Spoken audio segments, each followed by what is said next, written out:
Okay. All right, here we go. Let's go ahead and call the Escada School Board of Directors meeting on August 13th to order. Here about 7:01. Let's get a roll call. Oh, pledge allegiance. Let's get a pledge of allegiance, like I said. There you go. You missed it. I said it under my breath. I know you're thinking. Ready? Begin. I pledge allegiance to the flag of the United States of America and to the republic for which it stands, one nation, under God, indivisible, with liberty and justice for all. All right, thanks everybody for coming. Let's go ahead and do that roll call now. Director Lohmeyer. Present. Director Johnston. Here. Director Walper. Here. Director Martinez. Here. Director Berman. Vice Chair Rydell. Here. Chair Wheeler. Here. We have a quorum. Excellent. Well, welcome everybody. We took July off as we normally do for the school board here, and so we have some business we need to take care of that should have taken place probably before we left, but we can do it now, which is the new board member oath of office. We have Director Joe Berman, who is not present today, Director Whitney Lohmeyer, Director Will Johnson, and Director Rosa Martinez, all to swear in for another 4-year term. So, one at a time, or? You're choosing. I think they have to say their name, don't Yeah. Yeah. And Denise kind of gave us a cheat sheet. Are we gonna go out front here? Yes. Superintendent Carpenter? Yes. they? Do we need a microphone though? Sure. All right, everybody follow me. I remember this now. Oh, wow. Okay. If you choose. Remember that time I didn't change the bottom row? Not that Ben needs the microphone, but somebody else might. Well, if you want. Does this have my name on? No, but you have to put your name in there. Dang it. All right. We good? Do you want to do one at a time? Yes. Okay. Director Martinez? Yes. I, We gotta get over there with the microphone. here we go. I Can I go that. that far? Here. Oh, jeez. Here we go. Just hold it in the middle.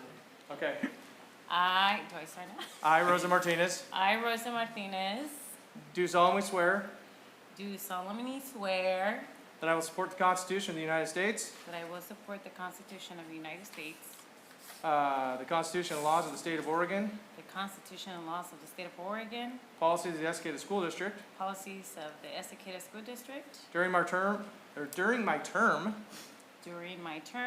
I will faithfully and impartially discharge the responsibilities I will faithfully and impartially discharge the responsibilities of the oath of the office to the best of my ability, so help me God. of the office to the best of my ability, so help me God. We have 3 times to get this right. That was a fantastic first round. Couldn't have taken July off. Holy smokes. We'll get through this, folks. I'm going to go back to football practice. Can we get a tap in on this? I, Whitney Lohmeyer, I, Whitney Lohmeyer, do solemnly swear do solemnly swear that I will support the Constitution of the United States, that I will support the Constitution of the United States, the Constitution and laws of the State of Oregon, the Constitution and the laws of the State of Oregon, and the policies of the Escada School District. and the policies of the Escada School District. During my term, During my term, I will faithfully and impartially discharge the responsibilities I will faithfully and impartially discharge the responsibilities of the office to the best of my ability, so help me God. of the office to the best of my ability, so help me God. Thank you.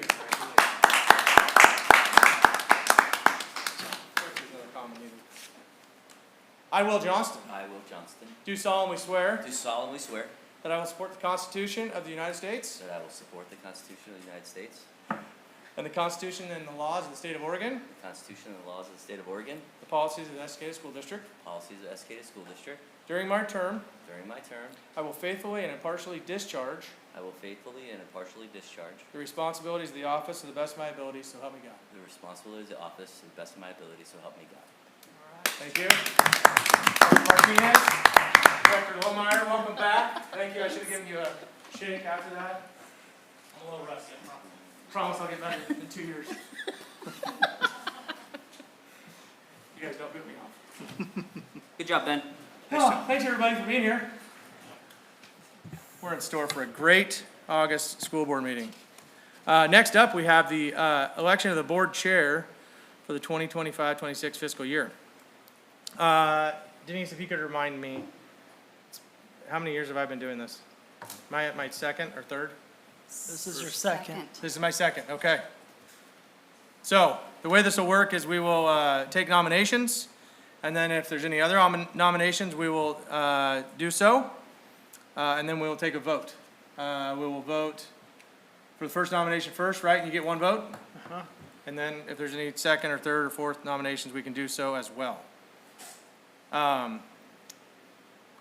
So, I would like to nominate Ken Rydell because he had to correct me already once in this board meeting, and I think he does a pretty good job at the board chair. Is there anybody else that would like to nominate anybody? Yeah, I'd like to nominate Will. I think he'd be a good one also. Thank you. Did I get ahead of my skis here a little bit? Do I need to ask if they're willing and able? Prior to the vote. Prior to the vote, okay, perfect. So, is any other nominations?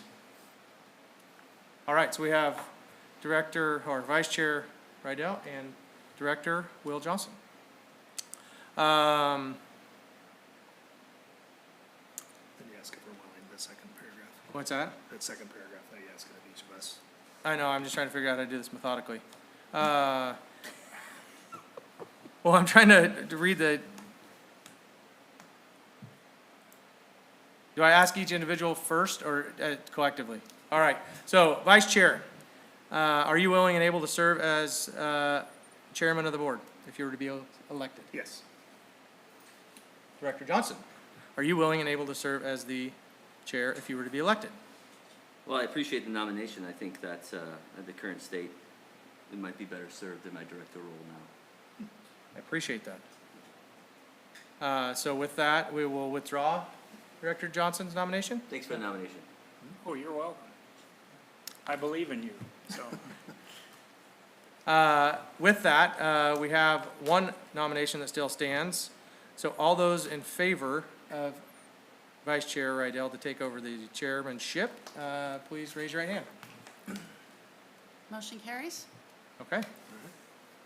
So Thank with you, that- everyone. I appreciate that. I'm happy to serve. So with that, since I am no longer the chair, Oh. No, I'll even let you keep the big office for this meeting. thank you. Just, I need it. Just this meeting, just this meeting. Okay, so up next is the election for vice chair. So do I hear any nominations? I would like to nominate Ben Wheeler for vice chair position. Okay. I think he does an amazing job. He's been doing chair position for a while, so I truly believe in you doing the vice Thank you. chair. Okay, any other nominations? Let's try Will again. I won't give up on him. All right, any other nominations? Okay, I will comment on that.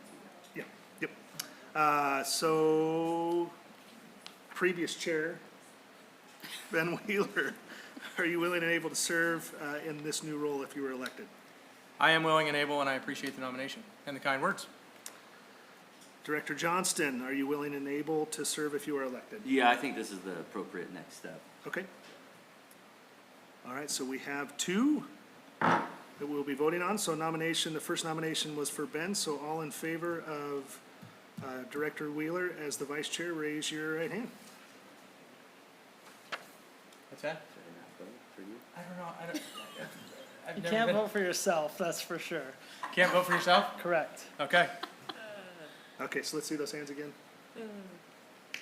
Okay. Two. All those in favor of Director Johnston as the vice chair, raise your right hand. All right. Okay.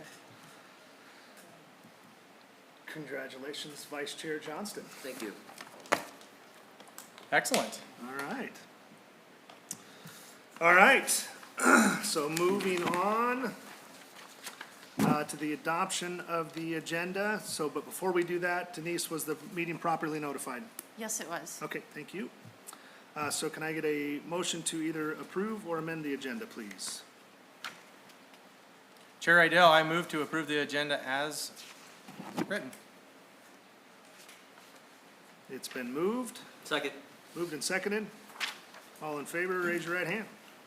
Motion carries. All right, up next is Board of Directors report, so we will start with Director Walper.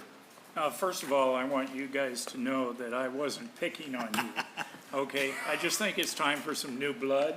I like to see other people get into it, so it's no reflection on what you guys have done. You've been excellent. I appreciate you. I think I'm excited for the new year. I think we all are. Looking forward to that. I also wanted to mention that I had the opportunity to go to the picnic, the first one at the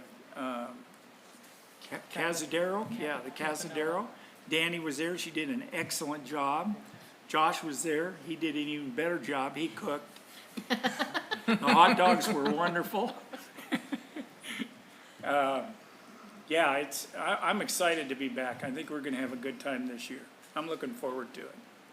And I'm looking forward to a new CFO. Yes. Yeah. All right. Thank you, Director Walper. Director Lohmeyer. Summer's been good. Just been hanging out, lots of projects, and now we're back to sports. So football, here we are. It's been going good so far. Yeah. That's it. That's all I it. got. All right. Director Martinez. Nothing other than excited for the new year, so looking forward to, seems like it's gonna be an exciting year, a lot of changes, so looking forward to working with all of you guys this next school year, and hopefully, you know, we'll make the right decisions. It's the hope. Vice Chair Johnston. Just a couple, my daughter's been working with, the Tiny Timbers group. And just to see how that program's growing.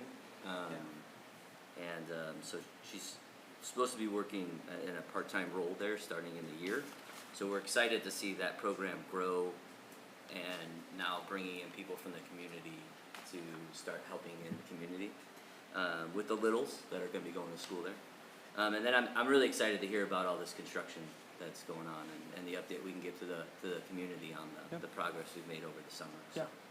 And lastly, like it's already been said, I look forward to the first day where we get to welcome everybody and shake their hands when they come back. And I don't know where I'll be placed this year. I guess I got one middle schooler and 2 high schoolers. So, but it'll be fun just to see all the kids come back and the excitement and scared in the face of everyone. Like it. Director Wheeler. Thank you. Youth football is off with a bang. We have 4 teams. Pretty good numbers this year, a little bit down from last year, but gonna go compete with the big dogs all around the Portland metro area, down into the valley. And it looks like we'll be able to put up 4 pretty competitive teams, which is awesome. Excuse me, 5 competitive teams. And our flag program's bursting at the seams too. I think we have like 55 kids out for K2 flag. Which is awesome, and that's a co-ed, actually all of it's co-ed, but we see a little bit more co-ed at the flag level. The last 3 days I've been spending down at the Clackamas County Fair. We have the Estacada FFA stop in 2 or 3 times this last year. Estacada is very well represented down there, both at the 4-H and the FFA groups. Lots of kids that are dominating whatever events or classes they're in. Huge group of kids that are showing pigs, big group of kids showing sheep, a few cattle kids, chickens. I think we had 5 or 6 FFA kids doing bunnies. So it's kind of funny. Everybody's got their own little thing, and there's Estacada all over the place. And everybody knows and recognizes Estacada, and it comes with respect. And I think there's a little bit of clout being built because of the FFA program kind of dove off for a few years. So it's neat to see it grow again. So a lot of good stuff going on that front. Other than that, I am too excited for the school year. And I appreciate the kind words, Director Walper, and it takes a lot to bug me. I think all of us, any of us could do a great job at chair and vice chair. It's been a fun board for many years, and I think we got a really solid group of people that come from a pretty diverse group of parts of the district and backgrounds. So I hope we continue to work well together. So Perfect. excited for the Bless new you. year. That's All it. right. Thank you, Director Wheeler. Not much to add. Construction update, seismic update. Looking forward to that, where we're at in the gym. And then I know we've had the last few weeks, different groups of employees back. I think everybody's back next week, if I recall correctly, so excited about that. And then also just wanted to double check on the lunch that we typically do with all employees and just get that on calendars as quickly as we can. It'd be great to have as much of the board there as we can. So, and it may have already been sent out and I just haven't seen it, but yeah, I'm excited about that as well, because that's always a fun event to welcome everybody back. It is. So. And I'll stop there. All right, next up, district reports, communications is first. So come on up, Maggie and Danny. And thankfully we know who you are because they didn't put any names on this time, so. Glad you remember us. It's been a while. Good evening and welcome to the new school year. So over the last 2 months, actually, we have been working hard to get ready for the start of the school year. What we've really been working on, making sure that in-service and onboarding is a success. This week, we have all of our new employees with us. I believe we have 18 new teachers joining us. So we went and spoke with them today, just informing them about the communication services and platforms that we provide, how they can have great parent-teacher communication and the communication that we provide to staff members. We introduced them to our translation and interpretation services and just really working to get them off on the right foot. And then next week, of course, as you mentioned, we have our in-service, and this is a big event. We have over 350, I believe, employees now. So we really want to make sure that everything from the AV to the presentations to the slides, Josh does a great job of just making sure that that is a seamless event for those employees and making sure that they have posters and branding that are in alignment with the district is a great project to work on. In addition, we have been at open houses and back to school events. On Monday, we had our high school and middle school open house and registration, making sure that our translators and interpreters are there, and we're just around to take photos and videos and provide materials. In front of you, you'll see the calendars that we've distributed. This is the first year we've had them in time for our open house and registration events, and they were flying off the tables, so that's been a great thing to provide. We're also prepping for fall sports. Our fall sports season is very busy. We know we welcome literally thousands of community members through our Friday Night Lights, so we want to make sure that we are continuing to up our production there, and that is an exciting thing to prepare for. And then lastly, I know the board is going to discuss tonight our cell phone policy, so we are ready to start communicating that to families, what that will look like, and what that means for their students. So we are looking forward to opening up that communication. Some of our completed projects over the summer, as you see in front of you, are 25-26 calendars. We also have them in Spanish as well. Danny will talk a little bit more about the Summer Park series. Our back-to-school newspaper edition you'll see up there as well. That is one of our most cost-effective community mailers that goes out to everyone that has a newspaper subscription. So we do reach thousands of people with that. We also get some copies that we have delivered to us in English and Spanish that we distribute through community events like park series, open houses, registration. And it just has everything you could need, from school supply lists to school dates to letters from each of the principals. It's a great opportunity for us to introduce some of our new staff members through that edition. So we're happy to get that out into the community as well. And then we are just busy updating our websites and social media, making sure that everything is ready to go, from new staff members to a back-to-school one-stop shop with all the dates and school supplies and frequently asked questions that we get at this busy time of year. So I'll turn it over to Danny. All right, well, we had a break from the school board meetings. Community engagement was in full swing all summer long. As Maggie mentioned, Summer Park series came to an end last Wednesday. We hosted 3 different events at 3 different parks, and we had our first rainy event last Wednesday, and attendance was still high. Overall, we had the highest attendance at each of those events than we've had at any of our other ones. So it's growing in popularity. It's a lot of fun. We really appreciate everybody that comes out, and we're able to really build connections and relationships with families and community members while also providing like a really fun evening. We appreciate you attending, Director Walper, and I think I think you could probably vouch for the idea that the vibes there are just good. Like, people are having fun, they're happy to be there, and we just really enjoy hosting these, and I'm looking forward to next year. We have a lot of other community events that we've been taking part in. So we have National Night Out, 4th of July Parade we were in also, and Early Childhood Day that is hosted by Todos Juntos is Saturday from 9 to 11:30, and this is geared towards the younger groups, like the 0 to 5-year-old families. This is a really great opportunity for us as a district to be out there and introduce ourselves and be like the first faces that these families meet, while also providing back-to-school resources if they have kiddos that are already in the district and enrolled. Although it will likely be rainy that day as well. We have a bounce house, and we really hope people will come out and say hi. We're out there waiting for you in the rain. What else would we have? Like Maggie said, open houses, fall athletics, school events, all in full swing. It's really exciting to be in the building, watching the excitement, helping support all of this schools. We really like that. We're excited to be collaborating more with the high school this year on football games so that we can make sure that things are exciting outside of the game. The games are always exciting, but we want to make sure that people are having fun and we're offering a top-tier experience for our community members. And then lastly, I put ongoing community partnerships. I just want to note that all year long we're always building these partnerships and trying to connect with the other organizations within our community. We had the library bookmobile at the last Park Series event, and that was a huge success. We're always having a seat at the table if they're offering it to us. I'm willing to be there. The Estacada Prevention Alliance, Todos Juntos, we're just happy to take part in everything to build a stronger community and make sure we're all connected, kind of going for the same goals. Awesome. Any questions? I've got a suggestion. Sure.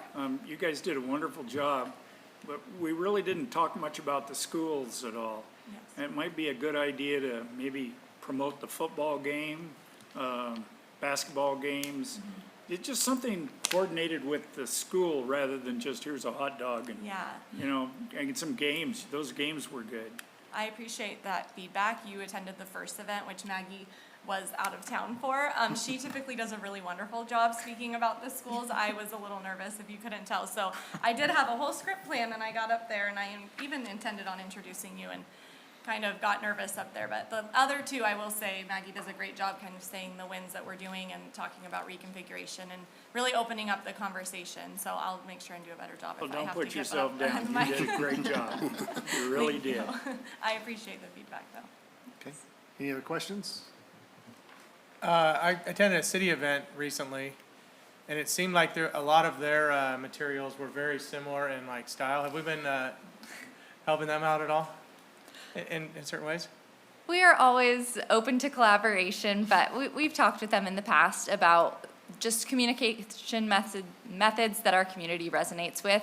Estacada is a unique community, and I think you have to communicate in a particular way to get the word out, especially in such a geographically vast community. So we've collaborated a bit, but I think the city is doing a great job trying to get the word out as well.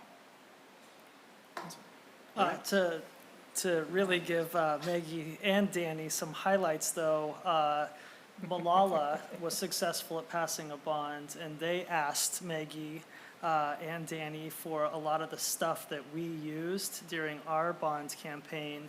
They used it and were successful, and they won a national award for their bonds campaign, which the bulk of which was our stuff. I hope we charged them for that.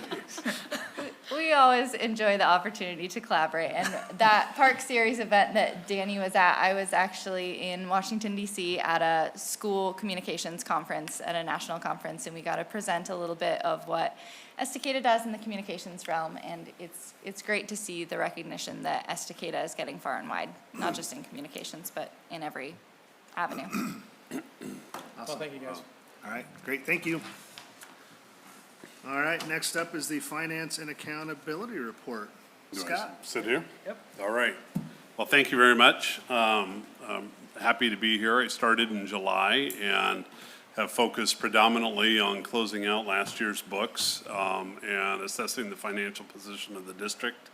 And we hired a new lead, our senior accountant as well, and that's been very helpful for us as we get things streamlined. Don't plan on a tremendous amount of change. One area of change that we are going to implement, or I'd like to implement, You'll see in your board packet today, there's a written narrative report.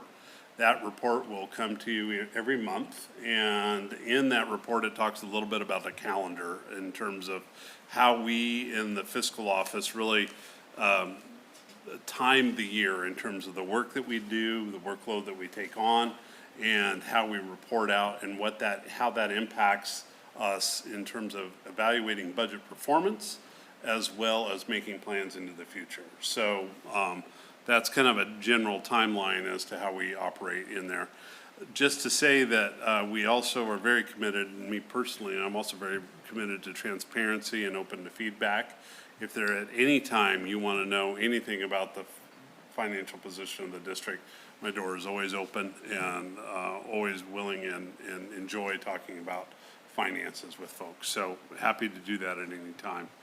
I'm going to spend the bulk of my report today talking a little bit about a cash flow analysis. And this is a new report that I've had a lot of success with. I've been running district reports off of this template for a number of years, and I really like it. I can't say that I made it up. I borrowed it from the Bank School District about 12 years ago, and it's worked well. And I'd like to give you a little bit of the highlights of it. I know that I have a limited amount of time, so if you have any questions about it, you could certainly ask me tonight, or we could have a Zoom meeting or a personal in-person meeting over coffee, and we can talk about some of the things that I think it's important to look at when you're reviewing this report.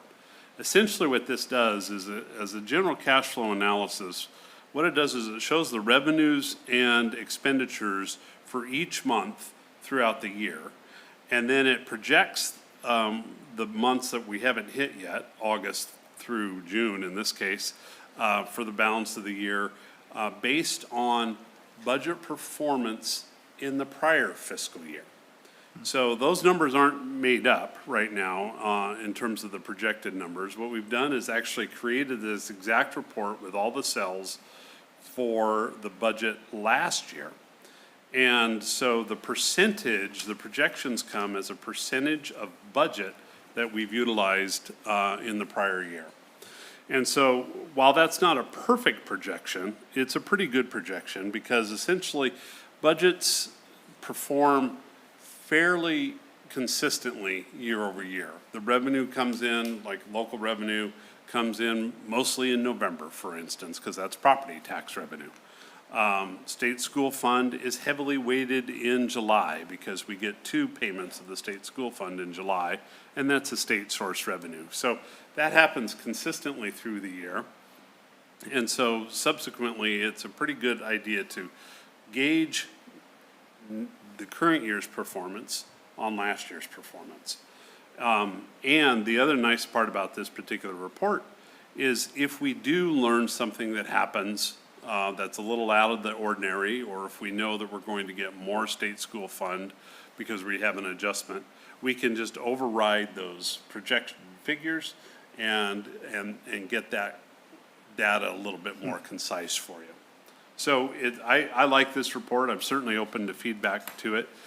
Just real briefly, the preliminary July numbers, those are actual numbers. That first number at the top, the beginning fund balance, it's highlighted in yellow. That's a very important number for us because that's exactly how much money we have starting off the year. Okay, that's the money that was left over from the end of the year last year, June 30th, and that's the first start of this number. Now, we are still closing, as I mentioned earlier, we're still closing out last year. We have 52 funds that we need to close out, and some of those funds impact the general fund. So next month, when you see this report, that number may be different because we're still making some adjustments through there. So, but right now, it looks like it's going to come in about $6.05 million. If you go all the way to the right-hand side, the top line there, the adopted budget in terms of the beginning fund balance is $6.4 million. So in that variance column, you can see that we're underwater by $346,000. So that means that our projected beginning fund balance is $300,000 less than what we budgeted for. So that's a kind of an auspicious start to the year. However, if you glance down those variance column, the rest of that variance columns, you can see that if those projections come in as we think they will, we're projected to come in higher in state school fund revenue by 1.2 million, which essentially washes out that variance. So, and again, these numbers will, as we get moving to the right of the report, they'll get truer and truer, and we'll pay very close attention to that. But it's important as you kind of start off the year to at least know what position we're starting the year off with. And then what the other nice part about this report is it gives the projected ending fund balance, the very bottom line in green, all the way out through the year. The highlight of that number, and what I encourage you to keep close eye on, is that bottom right number that's highlighted in yellow, and that's 5.092 million right now. And the percentage underneath that is 9.61%. That is our projected ending fund balance. Okay, that's what we're gonna finish the year out with if our projections are dead on. They're not dead on. I can tell you right now that, you know, we're gonna be off in those projections. But as we start marching through the year, that number is gonna get closer and closer to what reality is. In my history, in my experience, that number has gone up and it's gotten really close and tight around January, February, or March. And that's usually about where we're gonna end up. By the time we get into early spring, we have a really good idea of what the ending fund balance is going to be, which is super helpful for us for future planning. It makes, and it also highlights anytime we get into trouble, or if we, for instance, miss a state school fund payment, which I know has happened, and we of course made up for it the next month, but if there's some sort of outlandish expense or a dip in revenue or some sort of thing like this, the nice part about that number in this report is it highlights it immediately. So I will be able to, you know, give you some advice as we project on through the year. Essentially, that's it. That's what I have for my fiscal report. Are there any questions on that, or is there anything I can provide some more illumination on, or anything you'd like to see for next month? Scott, I appreciate oh, where are you going? Go for it. One of the things I like to see is, I'm a back page guy. Okay. I like to see a summary of good and bad, and then I can look at the detail after I look at the summary to see what I want to look at. Okay. So something like that is very beneficial for me. Is that something in like the narrative Yeah, report that comes every month? I like Okay. that. I like that narrative, Yep. but maybe a little more detail. Specific. You know, as to where we're trending. We're trending, what do you see Yeah. as the CFO? Do you see us running into a problem down the line if we don't adjust this one or that sort of thing? Yeah. Got it. Thank you very much. That's good feedback. My only question is, item N on this board agenda for the collective bargaining, is that assumed in this budget right here? Yep. Yes, Very good. it is. Awesome. That's a great question. Love the cash flow analysis, so it's a good time to geek out on this, so it's right Good. up my alley. And so I'd love to get together with you and just get your thoughts on how you look at it, because everybody looks at it a little differently, so that helps me understand what questions I need to ask as we go through it. One thing, just looking at this now, and it's the only question I'll ask, is the salaries in September jumped by $1 million, so I'm assuming part of that is the bargaining agreement? No, actually, that is most when the teachers start. So we pay teachers we pay them 12 months, but they don't start their payroll until September. This particular report comes out in a cash basis. Okay. Oh, And okay. so the September payroll is our big payroll of the year, because tonight you will, you may be adopting the bargain or the contract, and so that's going to reset the pay scales, and we're going to take that data in the next 2 weeks. Really spent a lot of time crunching the numbers to build the September payroll. Well, and just to, yeah, and it makes sense too. That's why our June payment is almost, well, 2.5 times because of the Exactly. summer. We pay them 12 months, but it's still the contract, so we pay out for the summer in June. Dead And on, so that's correct. why July and August are a third of the, or 20, Exactly. 25%. So, And you'll see okay. the burden and benefits do. Perfect. Follow the same pattern. Yep, love it. Thank you. You bet. My pleasure. I've got one more question. Certainly. When do you expect to close out last year's? We're ahead of schedule. We're very close. In fact, I think we can probably have last year closed out by the mid part of next week. Oh, good. So Yeah. for next meeting. Yeah, but certainly by that time. Awesome. Yep. One last question, our 2025, or 2020, 2000 bond, I guess it is, comes off in 2025 or is it 2026? I believe it's 2025. It came off, it's already come off. So we won't see that revenue or burden on this report, right? Correct, And yes. so did that get adjusted accordingly, with your percentages and all that stuff? Well, the bond debt service is in a 300 level fund, so the ins and the outs of that revenue for the bond, are not reflected on this. This particular report is just the general fund, Fund 100. However, you're correct in the tax projections, we essentially get most of our tax revenue, property tax revenue. Some of it goes to the general fund, which shows up on the November portion of this report in local revenue. The balance of that money will not be coming in because there's no debt service to pay in this fiscal year. So your property tax bills will show less money because that bond has expired at the end of last year. All right. Any questions for Scott tonight? All right. Thank Great, you. thank you very Appreciate much. it. Thank you. And I'd like to ask Scott really quickly, because as he's come on board, he's also taken an oversight role in the seismic project in the gym. And Oh, yeah. so if you wouldn't mind just giving a quick update. Sure, you bet. Thank you. Yes, the project in the gym is going very well.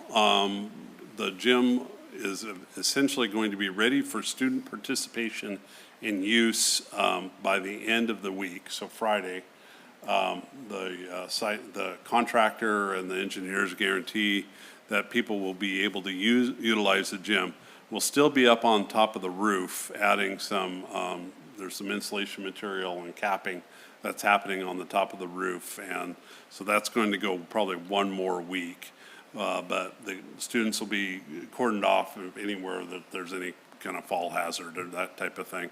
The safety performance of this seismic grant has been first rate. I've been really impressed with both of the engineer and the contractors, plus all the subcontractors. So we're on time with a slight asterisk, and then also on budget with a slight asterisk. Both the contractor and us as the owner have maintained separate contingency accounts throughout this process, and ours was a little bit larger. I can't quote the number off the top of my head, but it was a good sizable contingency account, and we have both been utilizing that account. And so we've bumped into two major challenges that were unforeseen. One was the need for higher and stronger structural steel with more manipulation, and then the other issue that we bumped into is an electrical issue that we've had with some very old wiring and lack of updated electrical things. So both of those, the wiring particularly, the must-do portion of that issue has been addressed, and we're working on that. We had to power down the entire school. I think some of you have heard that for a good part of the day, and but that got us in there. We're able to trace some lines and get back to and identify some more problems. We are fixing the most critical ones of that, and then patching the ones until we can actually get those addressed in the next seismic grant, which is already starting. On last Friday, we met with the engineer and the contract, or the presumed, not the contractor, just the engineer, because we have to go out for bid for the contractor. But the engineer, we're doing the preliminary schematics for the commons. And so that's already getting underway. That person, the contractor is WRK again. They were the successful and sole bidder at the RFP that were sent out in June. So, yeah, so we're kind of in a transition between two of them, and we're going to get started doing some of the 3D analysis. I think that happens tomorrow. And we're already doing some of the write-up of some of the plans. There's old wires in the school? Yeah. And some of them are hot when you turn the breakers off. So. That's probably not a good sign. All right. Yeah, it's a challenge. Awesome. All right, thanks, Scott, appreciate it.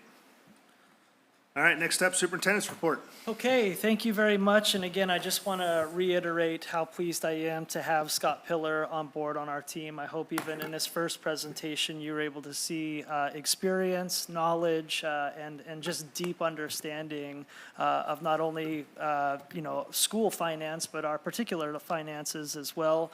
And I just am exuding my own confidence knowing that I have someone with his skill set sitting next to me, which just gives me confidence in one, briefing you to make decisions, but also to make decisions on the back end too, ensuring that this district has long-term success. So just great job, and so happy to have you on the team. And I also like this new report quite a bit, as we have always tried to use a Ouija board to figure out how we're going to end, and I say that for humor purposes, not for real. We don't really use a Ouija board, and then I look forward to just being able to track this as we go through the process.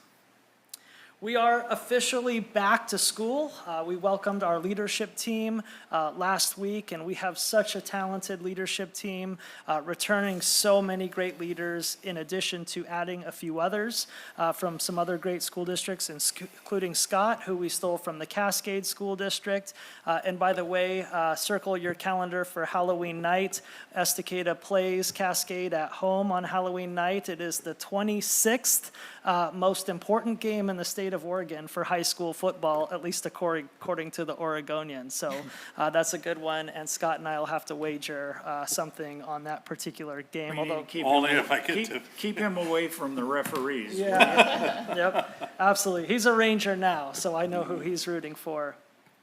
But we've got a great group of people, and I just want to thank Jennifer Berman of Teaching and Learning for organizing and helping support the welcome back and the structure of last week. It was awesome. We are in the process right now of onboarding our new hires. We had 18 new hires across the entire spectrum of the district, a lot of whom are coming to us with great experience and a true desire to do the things that Estacada has really set upon itself as its core 4 values of inclusive practices, improvement science methodology, do 4 model PLCs, and standards-based teaching and learning. And so we're just collecting more and more talent, and like Director Martinez said, and I believe Director Lohmeyer said, we really are poised to have a great school year this year, and I'm very proud of that. As Scott talked about, we are on time and on budget with an asterisk, and of course he mentioned in great detail the seismic project, but we also had another big project happening this summer that was time sensitive, and that was preparing our old culinary arts room to become the new art room in preparation for reconfiguration effectively, not this school year, but next school year. And we are now moving the furniture into the new art room, and things are going very well for us. And so we anticipate starting without a hitch on day 1 in a new art room, ready to serve and support the teacher and the students in there. This, of course, will vacate where the current art room is, giving us really plenty of time to be able to build blueprints, schematics, and then begin construction before the school year ends, ultimately allowing the front office to move and be prepared prior to the start of the reconfiguration design, where our 7th and 8th graders will be separately in the Estacada High School building and will be able to serve and support that. The big one that we're going to talk quite a bit about today, I'm sure, when the agenda comes up, is the new cell phone policy. And I just want to state both publicly on the record and to the board itself that on July 2nd, Governor Tina Kotek, Oregon Governor Tina Kotek, signed an executive order banning the use of cell phones inside the school day. And we're going to talk a little bit more about what that looks like in the logistics once we get to that particular agenda item. And so I look forward to that. But I will tell you that we are prepared and ready to execute our compliance of the law and our ability to work with students, families, and employees through the processes and procedures of how to do that, we believe, in an effective way while still building great relationships, giving grace and patience to kids and families while still doing our best to uphold that law. We pre-recorded a podcast this week. We've already shot our Super 60 Seconds to prepare for that, and our great communications team already has preloaded communications to email, text, websites, all of the above. And so I actually feel really confident about our ability to communicate this so parents aren't surprised on day one, so students aren't surprised on day one, and we have plans in place to support students as we change behavior. And this is going to be a very big change of behavior for both the parents and for the students. And I feel really confident about where we're at in this process, where we're at right now. I also want to just state to the board, in case you hadn't seen some of the news and headlines or some of my communications, that about 2 or 3 months ago, Washington, D.C. and the federal government had frozen some of the Department of Education federal dollars.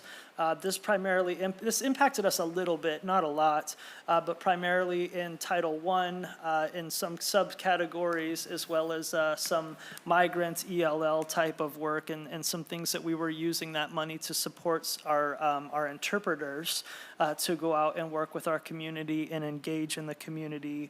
About 2 weeks ago, maybe 2 or 3 weeks ago, they unfroze those funds, and so we are anticipating, and again, going back to the budgets, and while it's not general fund, it's grant funding or title funding, we expect to be able to execute what we budgeted and what we thought we were going to do. So we're back on track with that, and I just wanted to share that with the board. While it wasn't significant, it's money that we planned on spending, we thought we weren't going to get, and now we are again.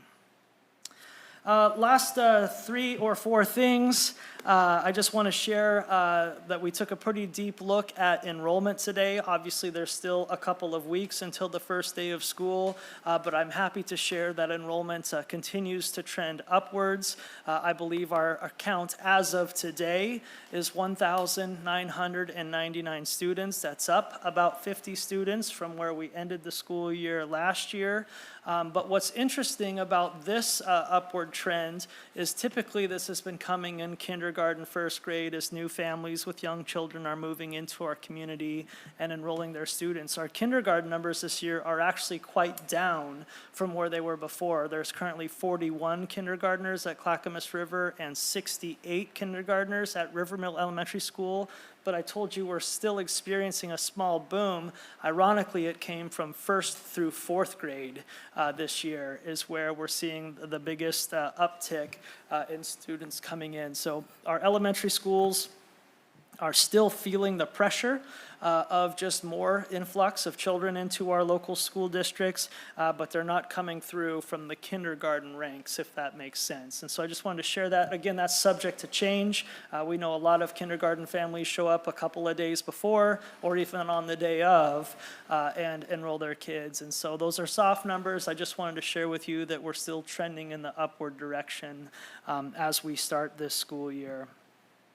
I do also want to remind the Executive Board of Directors that next Tuesday, I might need your help with this, but next Tuesday during lunchtime, I believe it's 11 o'clock, 11:30, is when we give our welcome back speech, where I will lead that, but the school board ultimately hosts that lunch, and you guys have done a tremendous job of being there and welcoming faculty and welcoming staff as they come in to eat that meal and as we formally kick off the school year. So if you're available on Tuesday, 11:30 I believe is when we start.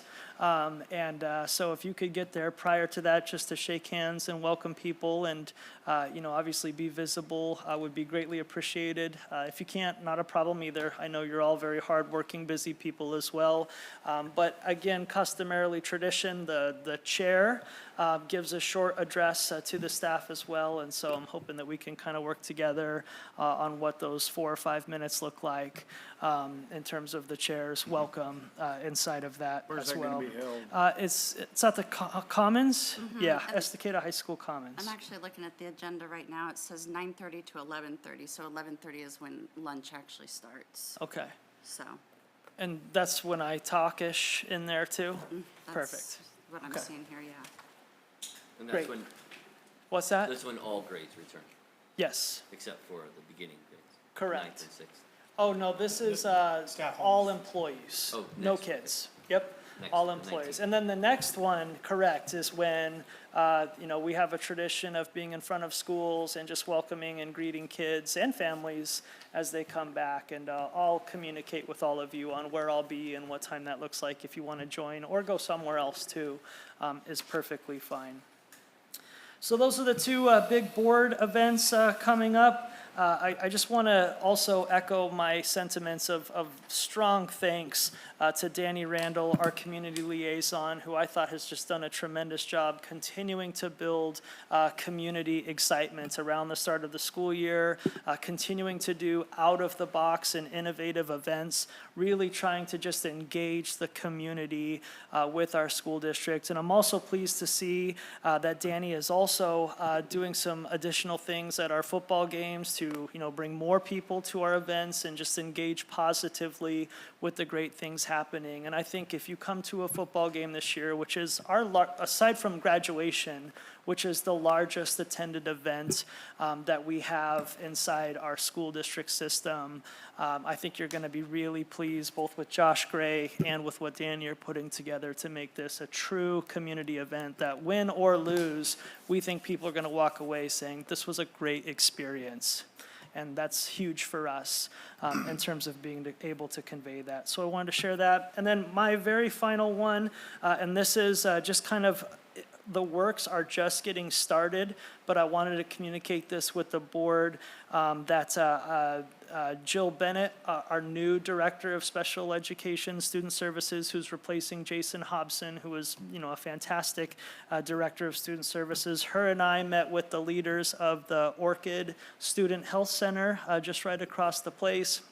They were looking early on for about a year or two at trying to find a different location, keeping this one that they currently have to serve students, but finding another location in downtown Estacada somewhere where they could better serve the community. They were unsuccessful in finding something that they could afford in town, and so we began conversations last week about what it would look like for them to possibly expand their footprint on the current facility that they have. And as you know, there's kind of a big square just off to the side as you kind of head up towards the neighborhoods there that they're looking to possibly expand between 2,000 or 3,000 square feet. They're curious if we're interested in partnering in any type of addition in that work. And I know with reconfiguration and growth and capacity, it's just an opportunity. There's nothing, direct or impactful there. I have asked Director Wheeler to be a part of that conversation as well, just to help me with some of the construction stuff. But we have some great construction experts on our board, and if we can find a way to, create some classroom space or a boardroom space or community meeting space or something of that might be a decent opportunity, or wrestling space. There might be some opportunities for us to maybe jump onto a project with some partnership in order to do that. So nothing actionable. I just wanted to put this on your radar because I do anticipate over the next 6 or 7 months, this will be a conversation that we'll have as we work towards that together. But Orchid's been a great partner, and we very much value their partnership. And of course, we're very supportive of them continuing to expand their services to our community. That is your superintendent's report. Great, thank you. Questions for Superintendent Carpenter? Have they stopped looking for a new space? They have, yep. I mean, subject to change, but yeah, Sure, yeah. I think they felt like they exhausted every option currently. If we are willing to partner with them, are they willing to sign a commitment Yes, agreement? yes, yep, yep. And up to and including potentially hiring a third-party grant writer to see if there's some community health grants or some federal grants that might be able to offset the cost of all or most of it collectively as well. Good. Yep. Thank you. And I'll just say I'm looking forward to the cell phone conversation, so. I figured we were gonna talk about it. I'm glad you brought it up, because I was gonna bring it up once we sure. get the consent agenda. I imagine after tonight, it will be the majority of my conversations for the next month, yes. Awesome. All right, anything else? All right, moving on. Reports and presentations, we have none. Discussion, we have none. Hearing of citizens for action items. We have none. We have none. Action items, the consent agenda includes a package of one or more items to be voted on as a unit. However, if any board member is not in favor of one or more agenda items and prefers to take separate action, request the chair anytime prior to the vote, we'll remove that item for a separate vote. So on to the consent agenda, do I get a motion? Chair Rydell, I move to accept the consent agenda as presented. Second. It's been moved and seconded, and this is where the electronic devices Yes. thing is. So do you want to kick it off? Or? Yeah. Okay. Yep, absolutely. So as I said, July 2nd, the executive order was there. Just a quick background in history. This was going through the legislative routes during the legislative session. It failed to reach its desired location by being passed by both the House, the Oregon Senate, and the Oregon House of Representatives. And so it failed and died inside the legislative session. This was a priority that was near and dear to the governor's priorities. And so even though it failed, she signed on July 2nd this executive order. So through the stroke of a pen, effectively January 1st is when this becomes law and enforceable law. However, as a local school district, knowing that January 1st is coming, we felt like it was harmful to kids, the process, everything else, to start the school year as it is and then lock it down on July 1st. We thought it was just to our best interest to start with the intention and the spirit of the law, work through the processes, stress test the processes that we have in place, ultimately so we're not in the middle of our school year trying to change behavior. And so this is why we're bringing it to you today with the intention and hope that our leaders can begin to execute these policies to start the school year. So that's number one. I do want to work through, and I know the board has had an opportunity to look at the language that was proposed, and I just want to state for the record and for public consumption, the board, the Estacada School Board, did not write this policy. We contract with a team of lawyers from the Oregon School Board Association, and so the draft that the Executive School Board possesses is the same draft policy that primarily all school districts in the state of Oregon will work through as well. And so I just want to state clearly that we didn't make this up, nor did we make up the consequences, nor did we make up what is allowable and what is not allowable. This is the suggestion we're getting from a legal team that is in compliance with the new law as it comes out. And this is ultimately what the executive directors are pondering and contemplating today in this process. So let's talk about logistics very quickly. So the first paragraph of the policy very specifically states that electronic communication devices are not allowed from the beginning of the school day until and through to the end of the school day.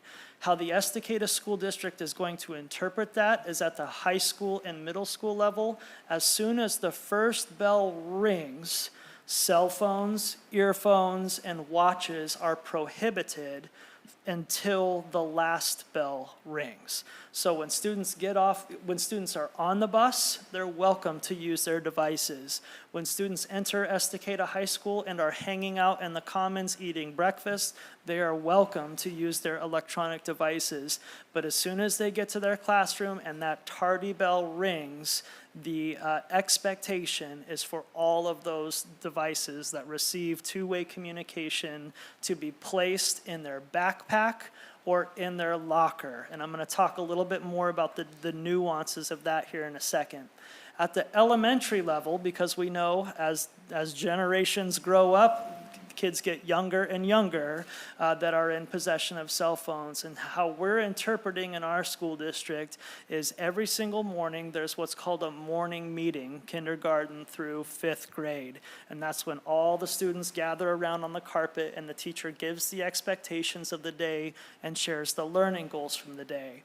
Once students are at that carpet, we're considering that the beginning of the school day. And the same thing happens at the end of the day where the teacher brings everyone around to the center of the classroom and says, did we hit our goal? Did we meet our expectations? And after that, then students can again use their personal communication devices. So the bus ride home, they can play as many games as they want to. Again, we just felt like it would be a safety concern for us if we're asking our bus drivers to monitor cell phone devices while also monitoring what I think are very treacherous county backcountry roads, and we choose safety over that piece of it. And so I just kind of wanted to share our rationale and thinking, and that is in compliance with the law. So I'm now going to move to possession. And so ultimately what the law states is that we had a choice.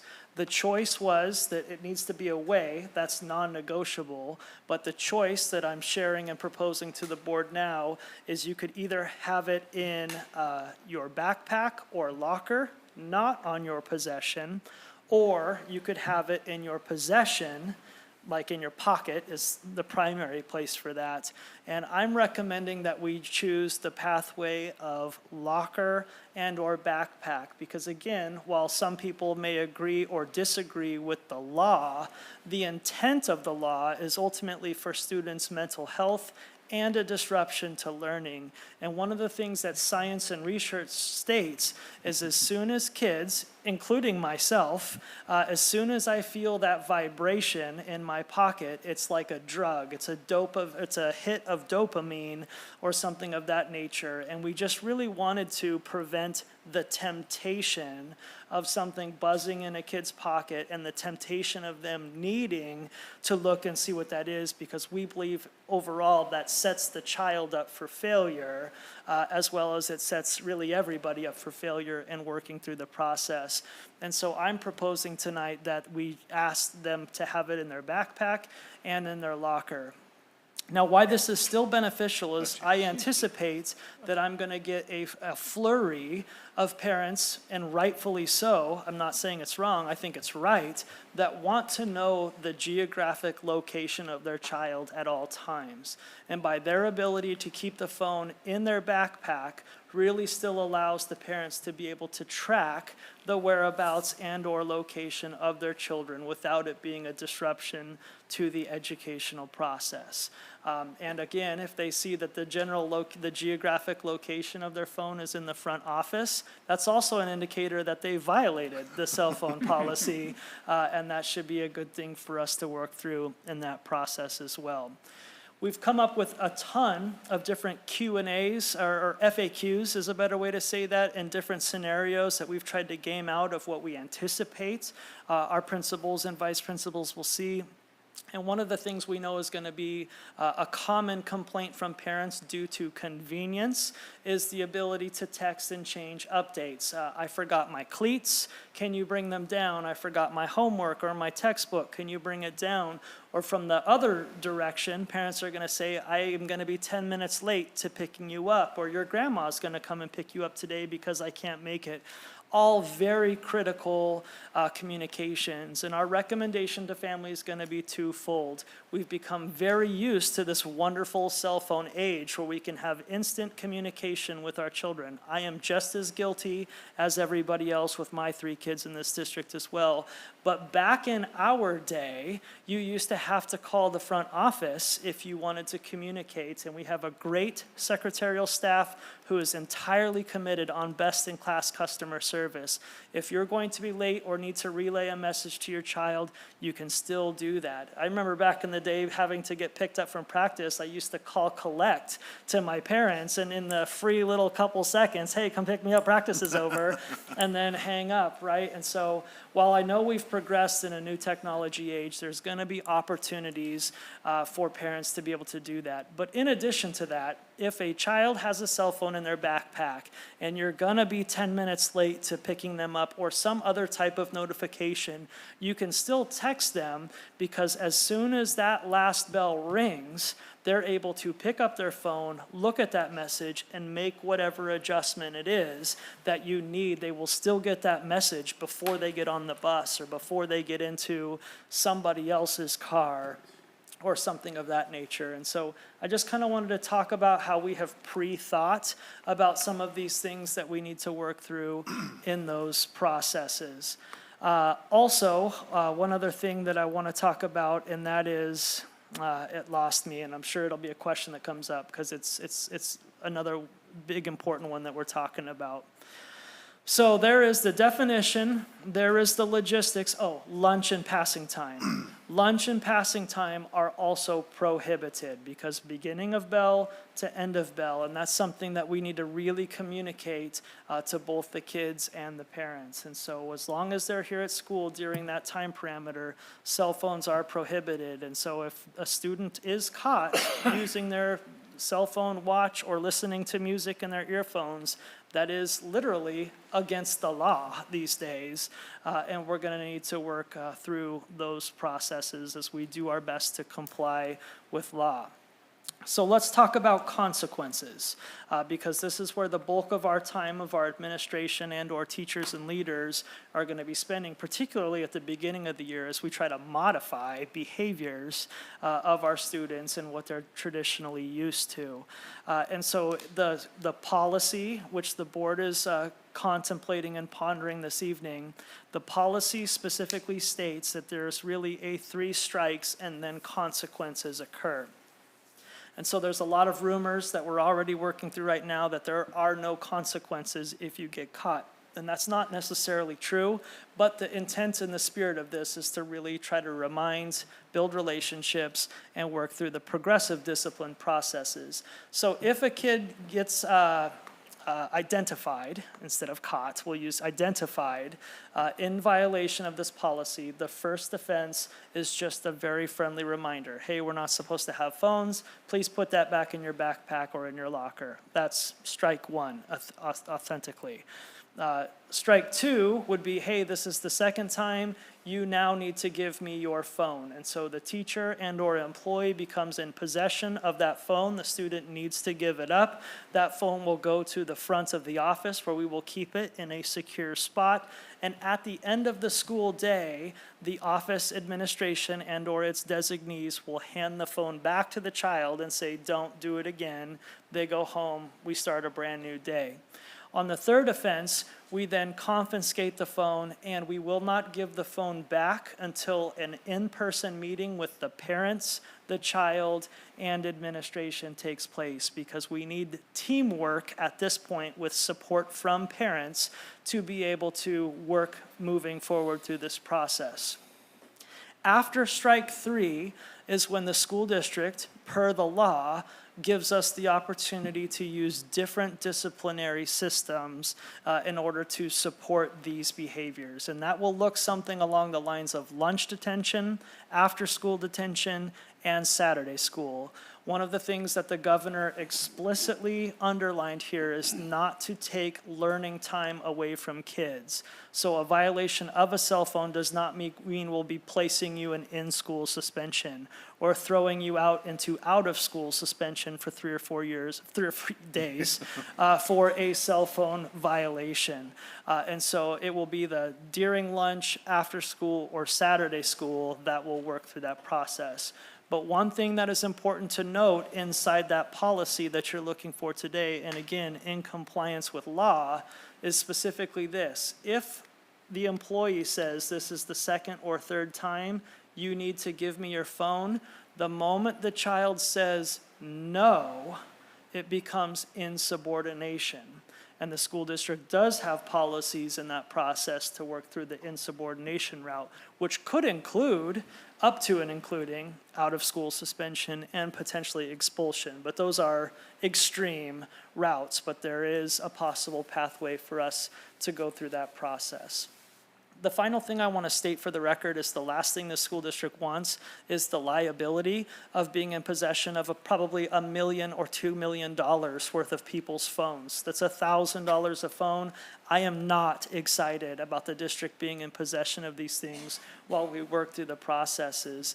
And so I just want to state to parents who might be watching now, really the best way that we can be successful entirely is for you, the parents, to begin having conversations with your children tonight about what the expectations are, so we set ourselves, all of us, up for the opportunity to be successful. And while I'm not in love with this new law, I do agree that we need less screen time for our children. We need more engagement in schools. And you know what? Our children need to talk more face-to-face with other kids as they work through this. And so it's because of that you can count on the Estacada School District to be in compliance with this law and to educate children on what life looks like outside of their face in front of a cell phone.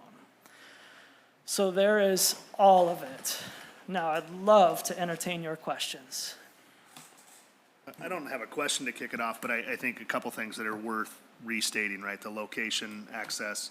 But also, one of the biggest things that I heard was, in the case of an emergency, how can my kid get a hold of me? Yes. And again, not locking them up somewhere, right? I mean, there's all kinds of options where you get like those Amazon lockers and you put them somewhere and everybody locks it in there in the morning and, right? And so I applaud the district of not just taking the easy route and saying, we're just gonna do that. But in the case of an emergency, God forbid, they have it in their backpack, they have access to it, they can make that call right then and there. So I really appreciate that. And you can still track their location. And their location. I also want to call out, this is zero cost to the district, other than the time and energy and mental anguish that it's going to cause teachers and administrators. But again, we're being responsible with the district's money and the taxpayer money of not just going out and buying a solution that doesn't really work, like the bags that that other districts Yonder have pouches, done. Right, and so you buy all these pouches, you spend $1 million in these pouches, and then the kid just goes on Amazon and for $3 buys the thing to unlock it in the middle of the day, and it's pointless. So or uses a burner phone, which we learned happens or too. just cuts it open, and it is what it is. I think the other part too is yes, it is a way, but allowing it to be on their with their person in their backpack or in their locker also is starting that, teaching them how to manage it as opposed to just removing it completely. And I think that's really important with 2 teenage kids of my own. You only get so far if you just lock it in a box and say you can't have it, right? So I've tried it. It doesn't work very well. So I appreciate again that learning, the process of learning how to manage it and learning that behavior and the behavior change is important. But I also wanted to call out, because I don't know if you did, but there are also exceptions to this. And so if there are medical reasons that a student needs their phone, if there are other documented reasons. On an IEP? Whether it's a medical or any other type of healthcare, there are exceptions available as well. So we're not just applying this and saying it is what it is. If there's a legitimate reason for an exception or a modification to that plan, those are available as well. We'll do it. So just I figured I'd add those. Yeah, thank you. Yep. A couple things. I do agree, I read through the policy and I do agree, like, it seems like the majority of what we're trying to do is we're trying to not impact the instructional time. So if there's an issue that a kiddo has a phone, it's like, we can't take them out of class, because the whole Right. point of is to be in class, right? So Right. we're trying to mitigate that. Yes. That's gonna be difficult. Yes. That'll be difficult. Question, does our staff handbook have anything where they're not supposed to have electronic devices? It doesn't say that specifically, and that's one of the frequently asked questions I've received both Yeah, from okay. parents as well as from other superintendents in regards to the law and that kind of a thing. And the law does not stipulate that adult cell phones are prohibited. I do intend to, in service, as I educate all employees on this, that the best thing we can do in this situation is to lead by example. And when we're not around students, or maybe it's our break time or break period, obviously check in. I mean, that we have no authority over that. But, we're asking kids to be more engaged in our instruction with this policy. Therefore, we should be instructing, during this time and limiting our own cell phone use. But I do anticipate that we'll have some learning curves in adult cell phone usage in this too. And I anticipate that, as we work with a student and family, that it will come up that so-and-so teacher or whatever is on their phone. And this is where we just really need to model what right looks like here. And I'm hopeful that our staff will do that. But there's nothing, other than our own performance evaluation of what they're doing, there's nothing in this that prohibits But that. that could go into modeling the proper classroom. Absolutely. Yeah. 100%. And then, this feels a lot like COVID, where Yeah. somebody told us that we had to do something, which Yes. I don't like. Like, Agreed. whether I personally agree or disagree. I'm with you. What happened, I Yeah. don't like that the governor says you have to do this. Yes. That seems ridiculous to me. Yes. So I'm gonna ask a question, and, when that happened to us before, we wrote a letter to the governor Yeah. and said, listen, we would rather take these rules and a local decision to make, Yeah. whether we agree or don't agree with them. Right. We think that we have the ability to make that decision as a board, as we've had this board be Yeah. very, financially stable, academically successful, so on and so forth. Yeah. I don't know if it's at that realm, I don't know if everybody feels the same way, but the first thing that came to mind when I saw that and I Yeah. saw it pass was that exact thing, Yep. what Kate Brown did back to us, or maybe it was Tina, I don't remember who It was but- Governor Brown back in those days. yeah, who that was- made us do yeah. this, masks and Yep. so on and so forth, but it felt the Yeah. same way, and Yeah. I don't like that.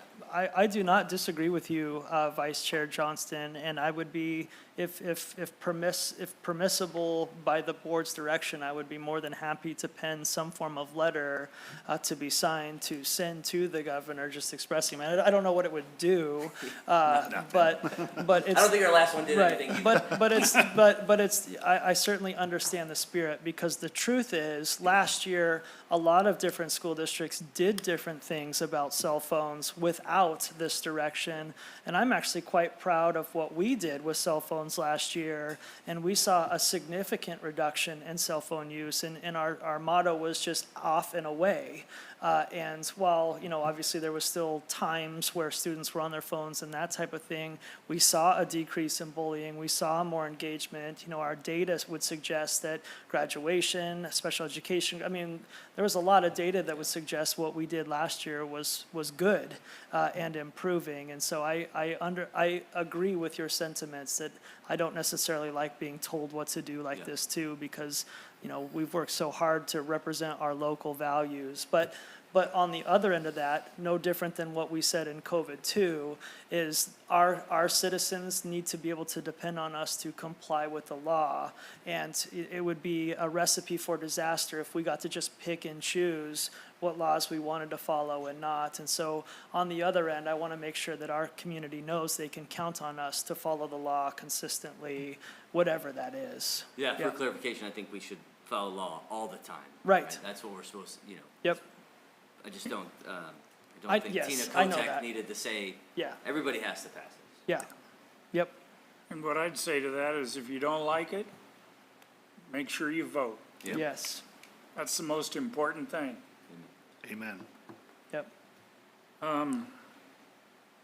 This reminds me of when the law came out and says you can't use the phone while driving, Yeah.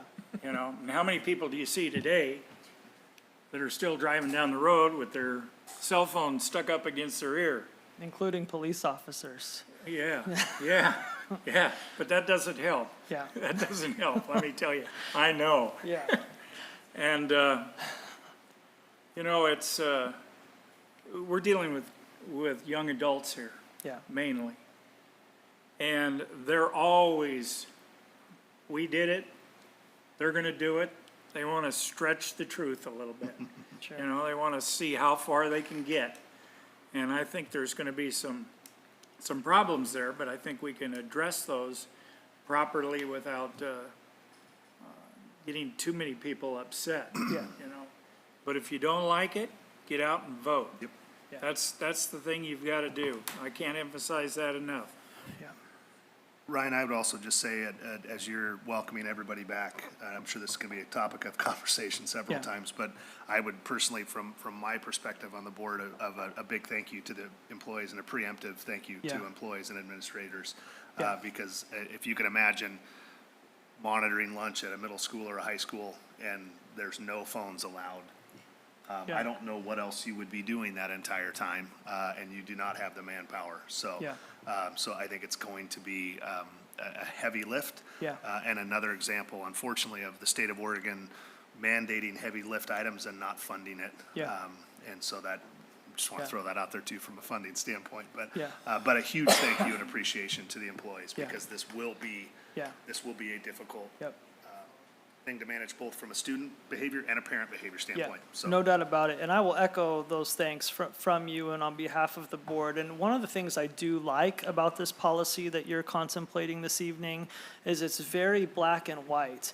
And the reason why I like that is in the past, you know, it's almost, the burden has almost fallen on the classroom teacher and the vice principal and principal. And in this case, I think we all have co-ownership of this. So if a custodian sees a kid with a phone, or a paraeducator, or a nutrition services expert, like, we all can play a role in this, different than just putting that same burden that you're talking about. Like, that's the teacher's job to enforce this. We all can enforce this, and reminding and telling kids to put it away and that kind of stuff. And so if we're in the building, we should probably Yes. have our phones away too, right? Yeah, well, that would be, that would be what right looks like for sure, but you also have the ability to say, hey, you know, you're not supposed to have that. And even in our off and away policy, if you were a visitor coming in or visiting our school, you were unsure if this was a cell phone time or not a cell phone time, and now we know that from the beginning to the end, it's a no cell phone time. Yep. Yeah. Awesome. All right. Any other questions? Sorry, I stepped out. I had to actually get my kid's cell phone out of the car, which is a coincidence. Irony. Because he's floating around a parking lot. And I'm at a board meeting. So, I might have missed this, but has there been any school districts and/or states that have implemented this successfully and not ran this right up to the Supreme Court in any way, shape, or form? Not to my knowledge yet, but we were one of the first states to do this, and since Oregon, Texas, Florida, New York, Virginia have also now passed the same law. Same law? Oh, okay. So we're in good company at least. Some, We yeah. had some good company. Okay. Go ahead. I don't know, feels very COVID-y to me. Yes. I don't like it. I love the premise of like, get Yeah. the kids off the screens. But at the same time, we're like, hey, welcome to school, here's your Chromebook, and Yes. let's get to work here. So look at page 3 of your PowerPoint presentation or Google Yep. Sheets, and It's all the here we same. go. So, And students will still be communicating through that as well. I mean, they're clever kids, and this is not a foolproof thing. But I do hope, because of how our firewalls are set up, I do hope that it does prevent kids from being on Snapchat, social media, you know, taking pictures of each other in the bathrooms. Like, Amen. those are the things that I think would be of great benefit for us. Yes. The low, sorry, you know. at the high school, we have an open campus. I'd call it a semi-open campus. Students aren't allowed to drive, but they are allowed to walk off campus. And Yes. the policy states that if you are off campus and not in employee supervision, you are allowed to use your phone. Correct. Okay. So, Saying that like out in the loud. 1960s and 70s, when you'd see kids on the big gym's corner smoking cigarettes, now you may have students out there looking at their phones, which is an equally addicting device. That is true. Okay, perfect. Last question, and it may be too early, but the other one that we need to look at is student groups sports teams, right? Yes. Because they do a lot of Yes. updates during the day. Yep. Practice has been moved, and so Yep. I know, I'm sure you guys are working on it, Yep, but I just that's- have to say it out there as well, For sure. because that's Yep. modeling that same behavior. That's a so. scenario we've already worked through, and bands, which is our primary communication for all sports, athletics, extracurricular activities. It's web-based as well, so kids with their school-issued Chromebook can open up a tab of bands. Oh, good. And they'd be able to receive that communication just the same. Okay, awesome. I like it. All right, anything else? This is, I think, officially the longest consent agenda conversation that has happened in my 11 years on the Yes. school board, so, And good thing. a good conversation. All right. Anything else? Did we lose Will? Yeah. 2, 3, we still got enough, though. Okay, so it's been moved, it's been seconded, and thoroughly discussed. So at this time, all in favor of approving the consent agenda, raise your right hand. Motion carries. All right, on Ask to, though if there's a no vote. oh, yes, it was, anybody, opposed? Thank you. All right, on to item K, resolution 2025-26-1.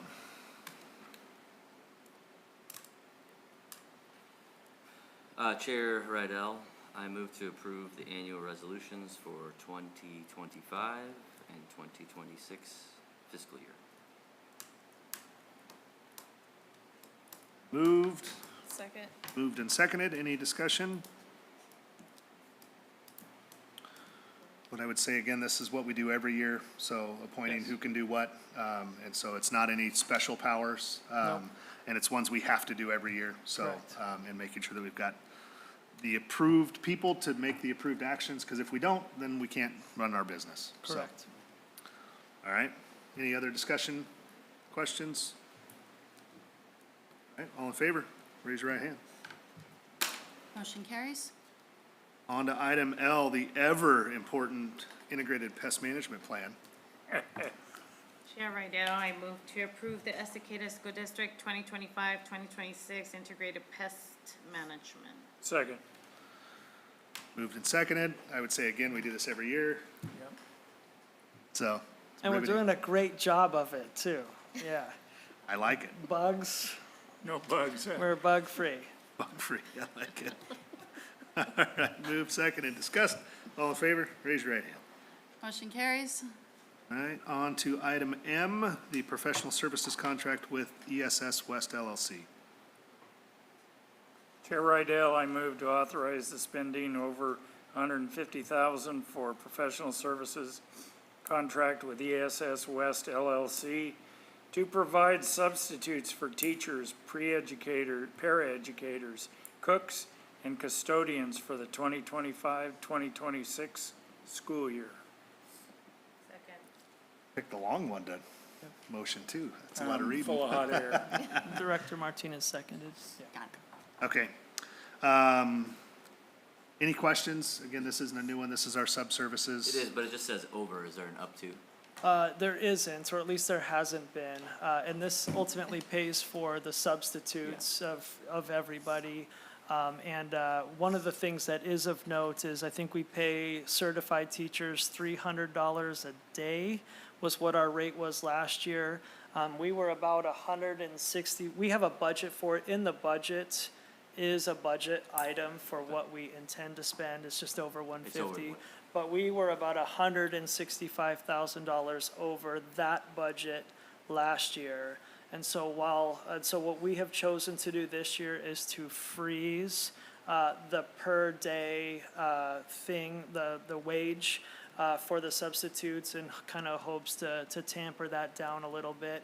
The state comes out with a number every single year, and for the last maybe 4 or 5 years, we've made the decision to make it higher than the state's minimum, but that's really to compete with, you know, our neighbors. We want subs to come to Estacada over going to North Clackamas, and so we've elevated that price, hoping that people would choose us, and it has for the most part. We've seldom have unfilled teacher substitute jobs these days, but you know, the flip side of that is it's getting expensive, and so the 150 is just the threshold to clear the legal requirement benchmark, but in the budget, we do have, do you know what that is? I don't remember the number, but it's about flat. Unfortunately, utilization has been going up, for Yeah. all districts. Yeah.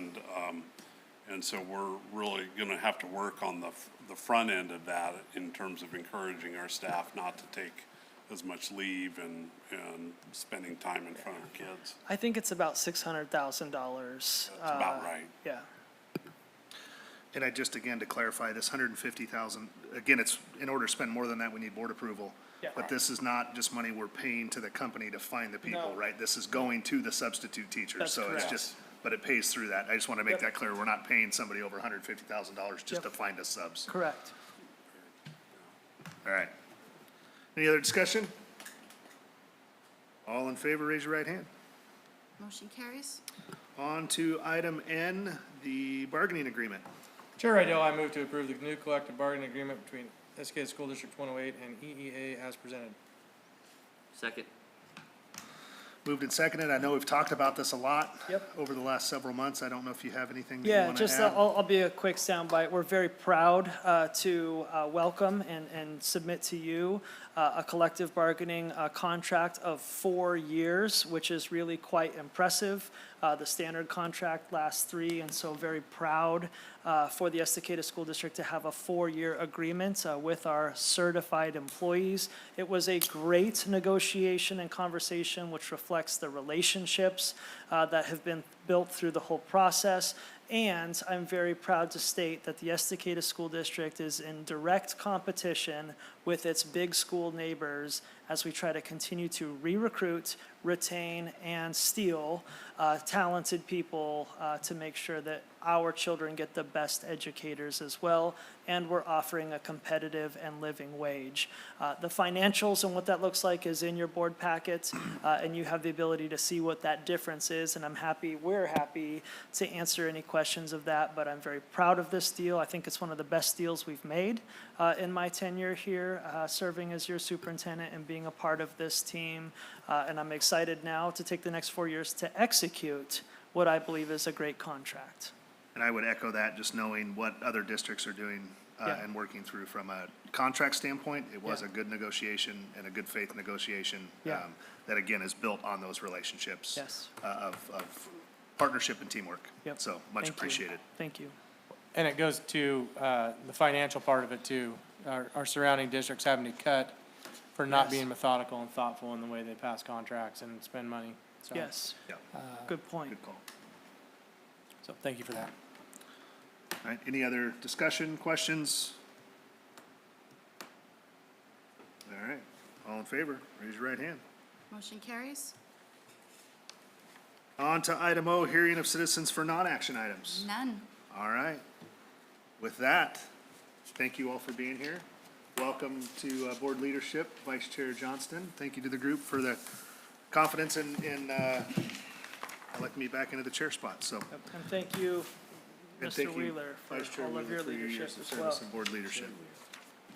Thank you. Did I say Chair Wheeler? Denise, Yeah. put out a Oh, no, it's deal not the chair about anymore. this All right, luncheon. adjourned.